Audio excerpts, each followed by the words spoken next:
The next step of sustainable urban mobility planning is to identify local priorities and to define SMART targets. SMART targets have to be specific, measurable, achievable, realistic and time-bound to give a plan direction and focus and help reach the overall vision. The pillars are that first we encourage walking, cycling and then use public transport and last of all use the car. The priorities of the city of Ghent led to the following activities. Well, we have a pedestrian zone of 350,000 square meters. Within the city ring, we have a lot of streets that have speed limits of 30 kilometers per hour. And we also changed our parking policy. We made parking fees much more expensive for visitors. We encourage visitors to park into our parking lots, which are underground, or even park and ride zones we have outside the city center in order to also encourage them to take public transport. These activities were selected to help Ghent achieve predefined targets. Elsewhere, such targets may relate to, for example, improvement of air quality, change in modal split, reduction of accidents, or increase in time that people spend in public spaces. Based upon the identified priorities and targets, effective packages of measures can be developed. The effectiveness of measures can be improved if they complement each other, such as access restrictions for motorized transport and support for active modes of transport such as walking and cycling.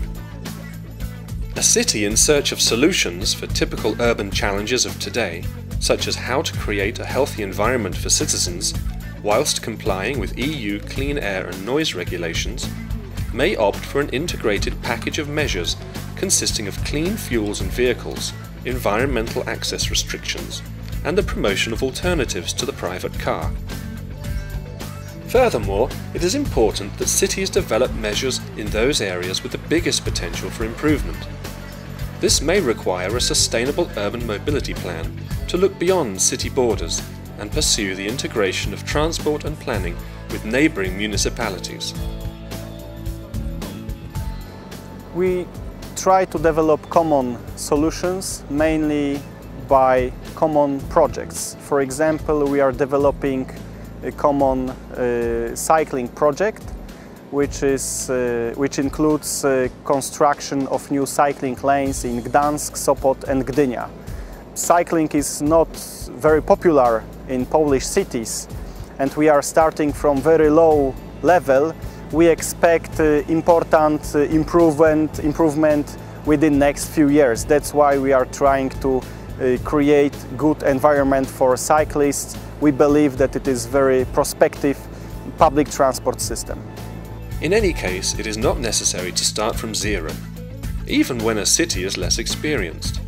There are hundreds of good practice case studies available on ELTIS, Europe's biggest information portal on urban mobility. Once the priorities and measures are agreed, responsibilities for each activity have to be assigned, together with the necessary human and financial resources. A sustainable urban mobility plan has to be regularly monitored to help refine processes and to see whether the plan is on track to meet its targets. A sustainable urban mobility plan has to be approved and formally adopted. This is to ensure common ownership of the plan by all stakeholders involved in its implementation, as well as among the city's people. This increases the chances of a high degree of acceptance of the plan. A good sustainable urban mobility plan does not, however, automatically lead to good results. Proper management and communication during implementation of the plan are essential to manage risks and exploit synergies. Informing citizens is a central part of implementation. This is a requirement not only while preparing the sustainable urban mobility plan, but also when citizens are directly affected by the implementation of a specific measure. A good example can be found in the Belgian city of Ghent. For their large-scale project to adapt the main railway station Ghent-St. Peters and its surroundings, which started in 2007 and will last until 2020, a multi-level communication plan has been set up. This plan includes invitations to the public for a visit to the construction site, letters to residents, newsletters and dialogue cafes. Well, we invite here everyone who is in an organized group, like an action committee. We also have an association for cyclists. There are the directors from the schools in the neighborhood, and there are also the shopkeepers. But for the shopkeepers, we have a different information sessions every 6 months. Reviewing the achievements of the Sustainable Urban Mobility Plan means assessing both the broader impact on urban transport and mobility and beyond, as well as the effectiveness of the planning process itself. Both aspects are important in order to learn and improve the process. The lessons learned are essential for the identification of new challenges for the next generation of a sustainable urban development plan. Communication and participation was not really planned from the first start, but soon the project partners realized that they needed to have this kind of team, because it is a very long project and you have to explain it, and you need, because it's in the middle of a neighborhood where a lot of people live, and so you need this communication. You have to involve the people here, so that's why they started this communication team.